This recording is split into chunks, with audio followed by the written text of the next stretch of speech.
এই ঘটনার অ্যাক্সিডেন্ট, তার এই আহত হওয়া এবং আজকের এই শাহাদাত বরণ, তার আগেও ব্যক্তিগতভাবে আমি তার বক্তব্য খুব শুনতাম। আমি সবচেয়ে বেশি, আজকেও আমি আমাদের পরম শ্রদ্ধেয় আমাদের কুমিল্লা মহানগর হেফাজতে ইসলামের সংগ্রামী আমির আল্লামা মুফতি শামসুল ইসলাম জিলানী সাহেব হুজুরকে বলছিলাম যে আমি তার বক্তব্য যখন শুনতাম, তার মাথা নাড়ানো, তার হাত নাড়ানো, এটা দেখে আমি কলিজা দিয়ে এটা বুঝতাম যে তার এই কথাগুলো কোনো রকম নাটক বা মেক নয়, বরং হৃদয় উৎসারিত কথা। বক্তব্য অনেকেই দেয়, অনেক সুন্দর সুন্দর স্বপ্ন দেখায়, অনেক লম্বা লম্বা হুঙ্কার ছাড়ে, কিন্তু আমি ইয়াকিনের সাথে এই কথা স্পষ্ট বুঝেছি যে শহীদ শরীফ ওসমান হাদি তার জবান আর তার দিল বরাবর ছিল। সে হৃদয়ে যা লালন করেছে তা জবানে উচ্চারণ করেছে।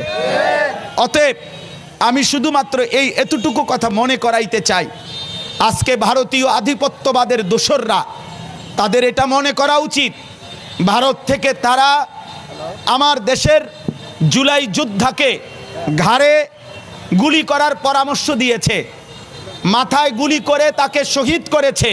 বাংলাদেশের জনসংখ্যা কম হতে পারে, তোদের ভারতের জনসংখ্যা বেশি হতে পারে, কিন্তু রব্বে কাবার কসম, আমার বাংলার 18 কোটি জনতা জীবন দিতে যতটা পছন্দ করে, তোরা বাঁচতে যতটা চাস বেটা। অতএব শহীদ শরীফ ওসমান হাদির নিজের লেখা একটা কবিতা আছে, আমায় ছিঁড়ে খাও হে শকুন। সেই কবিতা শহীদ শরীফ ওসমান হাদি নিজেই আবৃত্তি করেছিল। সে বলেছিল যে আধিপত্যবাদের দোসররা আমার সারা দেহ ছিঁড়ে ছিঁড়ে খাও, কিন্তু আমার মাথা খাইও না, অর্থাৎ আমি মাথা বিক্রি করব না। কিন্তু দুশ্মন শহীদ শরীফ ওসমান হাদির মাথায় গুলি করেছে, জীবন দিয়েছে, কিন্তু শহীদ শরীফ ওসমান হাদি প্রমাণ করেছে, ধ্রিম ধ্রিম বাজে গণ দুন্দুবি দামামা, হাঁকে ভীর শির দেগা নিহি দেগা আমামা।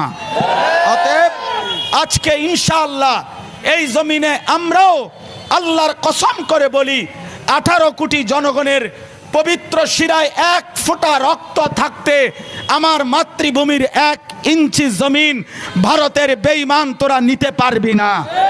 এ জমিন 1 রক্ত নয়, 1 হাদি নয়, লক্ষ কোটি হাদির রক্তের পবিত্র জমিনে প্রয়োজনে খুন ঝরবে, কিন্তু আজাদি থাকবেই থাকবে, থাকবেই থাকবে, থাকবেই থাকবে।